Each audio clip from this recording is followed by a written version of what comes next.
Hello my dear students, welcome back to my channel. आज हम पढ़ने वाले हैं इस वीडियो में इंग्लिश के एक क्लास 9 के चैप्टर का नाम है the past in the present.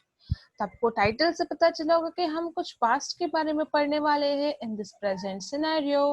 तो चलिए पढ़ते हैं लेसन। बट उससे पहले स्टूडेंट्स, अगर आप मेरा वीडियो पहली बार देख रहे हो तो चैनल को सब्सक्राइब जरूर करिए और बेल आइकन हिट करिए ताकि आपको मेरे लेटेस्ट वीडियोस की नोटिफिकेशंस मिलती रहे। और वीडियो को एंड तक देखिए और अगर पसंद आए तो लाइक बटन हिट करिए। और इस प्लेलिस्ट में आपको क्लास 10 के इंग्लिश एक्सप्लेनेशंस के साथ साथ क्वेश्चन आंसर्स भी अपलोडेड हुए मिल जाएंगे। तो जल्दी जल्दी सब्सक्राइब करिए और सारे वीडियोस के बेनिफिट उठाइए। तो चलिए स्टूडेंट्स, बढ़ते हैं अपने लेसन की तरफ। तो ये लेसन एक्चुअली एक स्किट के फॉर्म में है जहाँ पे वेरियस कैरेक्टर्स है, बहुत सारी सीन्स है। इसको आप एक ड्रामा के तौर पर भी प्ले कर सकते हैं। तो यहाँ पर सीन ये है कि एक प्रेजेंट वर्ल्ड का यंग टीनेजर, समझ लो आप 14 to 15 इयर्स ऑफ एज का एक यंग टीनेजर है जिसका नाम नील है, एक लड़का, और उसकी माँ है, उसकी मदर। तो ये दोनों के बीच कुछ बातें हो रही है और इस बातें को करते करते जो उसकी माँ होती है, नील की मदर जो होती है, वो बहुत सारे एग्जाम्पल्स देती है उनको अपने ग्रेट ग्रैंडपा के, grandpa, great grandpa, great great grandpa और ट्रिपल ग्रेट ग्रैंडपा। इस तरीके से वो बहुत पीछे तक चली जाती है, बहुत एंशिएंट जमाने तक चली जाती है। और इसी तरीके से जो सीन है वो चेंज होते रहते हैं। तो कुछ ज्यादा फर्क नहीं है हर एक सीन में, बट सिर्फ ये है कि हम कुछ दौर पीछे चले जाते हैं, पुराने जमाने में जा रहे हैं। तो ये माँ बच्चे को क्या समझा रही है, ये हम देखते हैं। तो चलो शुरू करते हैं अपना चैप्टर। तो स्टार्टिंग में जो सीन है, एक टिपिकल टीनेज बॉय के रूम दिखेगा आपको, और एकदम मेसी फॉर्म में उसका रूम होगा। जो आप इस दौर पर देखते हैं कि बॉयज फटाफट अपना काम करते हैं, बस फ्रेंड के साथ भागने के लिए लगे रहते हैं। उनका मन आधा तो बाहर रहता है, और उनके रूम जब देखेंगे तो सारा मेस्ड अप रहता है, और कोई जगह पे कोई चीज अपने जगह पे नहीं होती है। तो इस तरीके का कुछ सीन है यहाँ पर। और ये लड़के का नाम नील है, और वो कहता है कि मॉम, मैंने अपना जो काम था मैंने कर लिया है। एक्चुअली ये घर में थोड़ा सा काम बटा हुआ है, मॉडर्न जमाना है, यहाँ पर सब मिल बांट कर काम करते हैं, आपको भी पता होगा। आप अपने मम्मी का हाथ बटाते हो, घर के कुछ काम करते हो, अपने काम करते हो। तो इस तरीके से नील भी कहता है कि मैंने अपने जो सारे डिशेस थे किचन के, मैंने डिश वॉशर में डाल दिया है, जैसे आपने मुझे कहा था करने को। अब मैं बाहर जा रहा हूँ अपने दोस्तों से मिलने।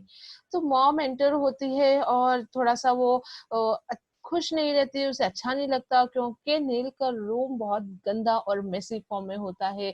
तो कहती है कि you haven't clean your room, आपने अपना रूम क्यों नहीं क्लीन किया है। तो नील कहता है फट से कि मैंने तो 2 दिन पहले ही क्लीन किया था।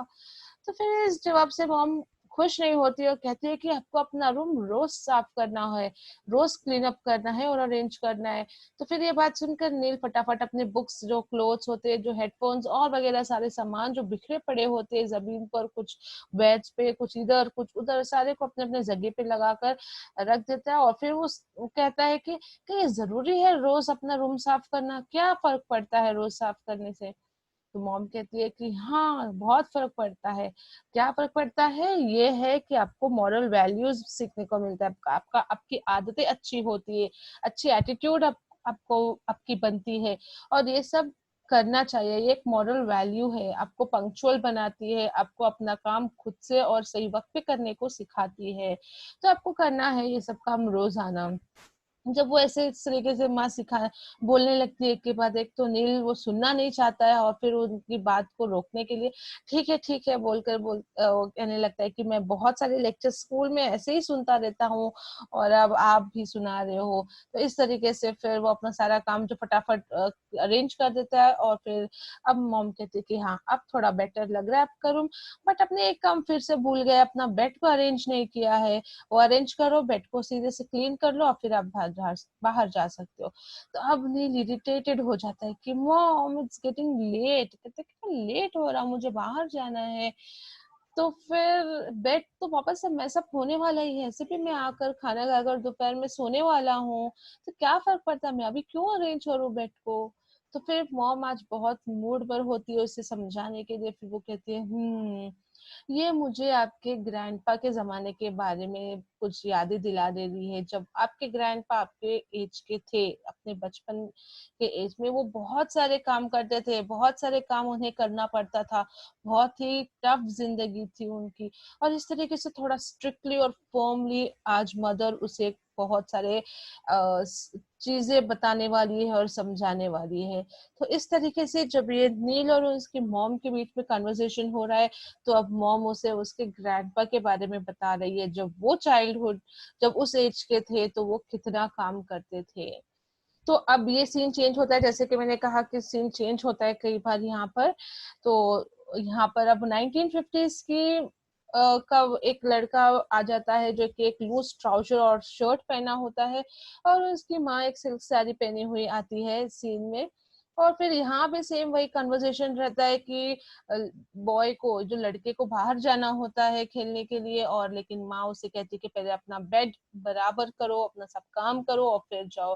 तो फिर ये लड़का भी कहता है, जो कि उसके ग्रैंडपा होते हैं, मतलब नील के लेसन के हिसाब से, तो वो कहते हैं कि वो लड़का कहता है अपनी माँ से कि mama I have already watered the garden, मैंने पहले ही पानी डाल चुका हूँ गार्डन में, घर के सामान लेकर आया हूँ, सारे जो लिविंग रूम में जो धूल थे सारे डस्ट कर दिया हूँ, अपना बाइसिकल क्लीन कर दिया हूँ, अब मैं अपना बेड क्यों बनाऊं, अभी वो तो बाद में बना सकते हैं, मुझे बाहर जाना है और मुझे खेलना है।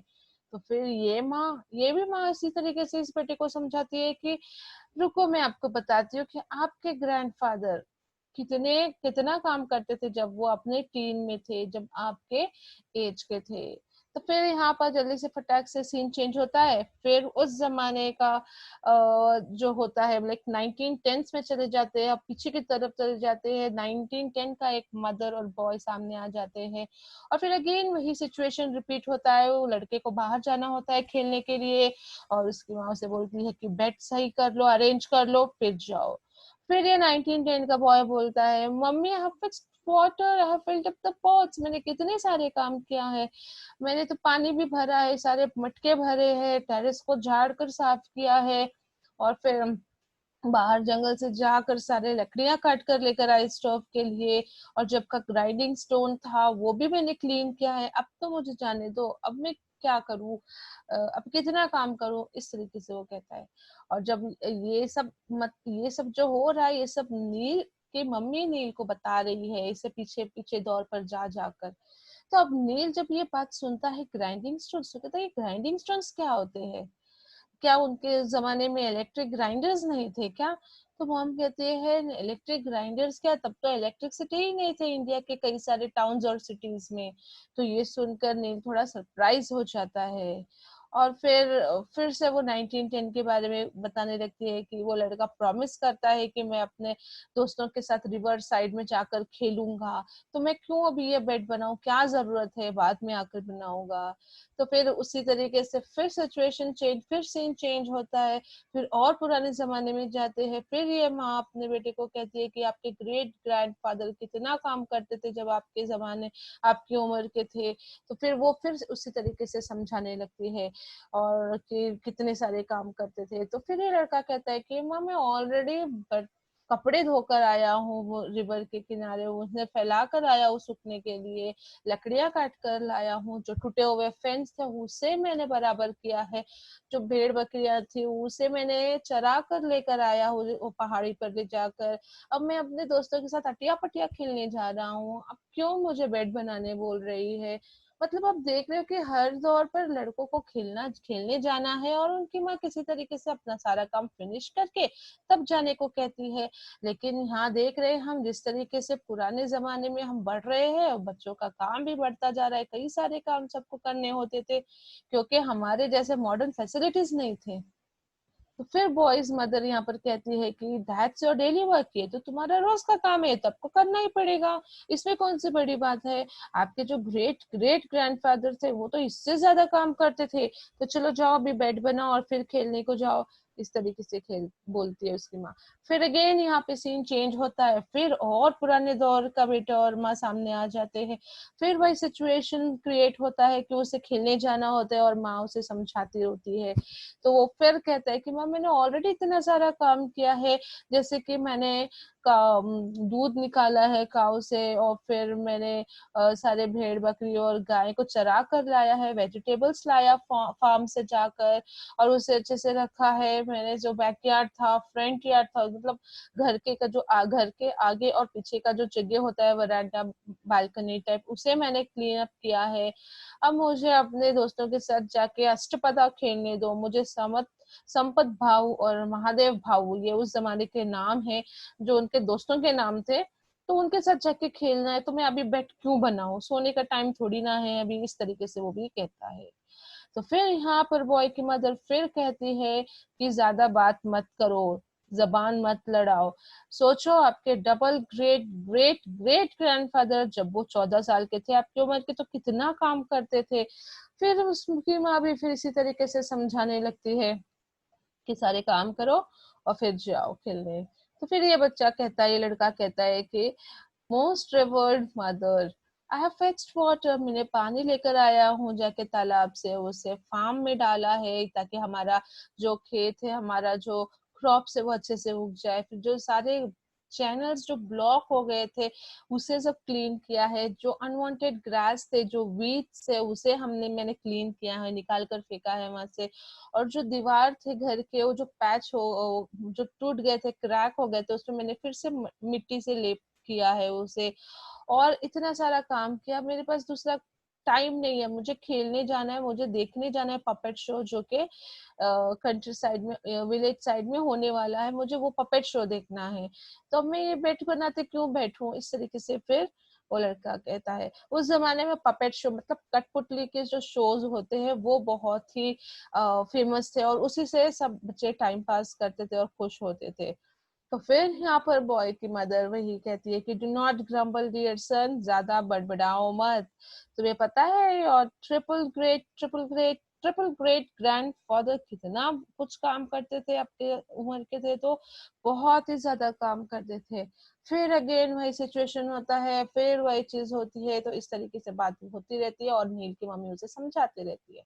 आखिरकार नील समझ ही जाता है, तो कहता है ओह, सो हम मेरे एज के टीनेज बॉयज को कितना काम करना होता था उस जमाने में, घर के भी काम और बाहर के भी काम। तो सिबा खुद कहती है yes, very much, absolutely right. तो नील कहता है इसको सब सुनकर कि I wish I had a robot, मैं विश करता हूँ कि मेरे पास रोबोट होता जो मेरा बेड बराबर कर दिया, अरेंज कर दिया होता और मेरे रूम को क्लीन कर दिया होता। तो मॉम कहती है कि नथिंग इज इम्पॉसिबल, कुछ भी नामुमकिन नहीं है, ये भी हो सकता है, रोबोट भी आ सकता है आपके घर में, बट उसके लिए भी मेहनत करनी पड़ेगी, बिना मेहनत किए कुछ नहीं मिलने वाला। फिर वो कहती है कि the bottom line is go and make your bed, मतलब आखिरकार यही है, जाओ अपना बेड से अरेंज करो सही से, फिर जाकर जो करना है करो अपना काम। तो इस तरीके से बोलते हुए कर्टेन क्लोज हो जाता है, मतलब स्किट खत्म यहाँ पर। तो इस तरीके से स्टूडेंट सब देखते हो कि हर दौर की माँ अपने बेटे को अच्छी बातें, अच्छे काम करने को समझाती है, इसी तरीके से आपके घर में भी आपकी माँ समझाते होंगे कि किस तरीके से अच्छे काम करना है, बैक आंसर नहीं देना है, मॉरल वैल्यूज सीखना है। तो यही सब लिखा था इस स्टोरी में, इस लेसन में, कि पुराने जमाने से लेकर अब तक किस तरीके से काम को मिल बांट कर करना है और गुड हैबिट्स को सीखना है। तो आई होप स्टूडेंट्स आपको ये लेसन समझ में आया होगा और ये वीडियो अच्छी लगी होगी। Thank you for watching my video. अगर वीडियो पसंद आई हो तो लाइक बटन हिट जरूर करिएगा। Thank you.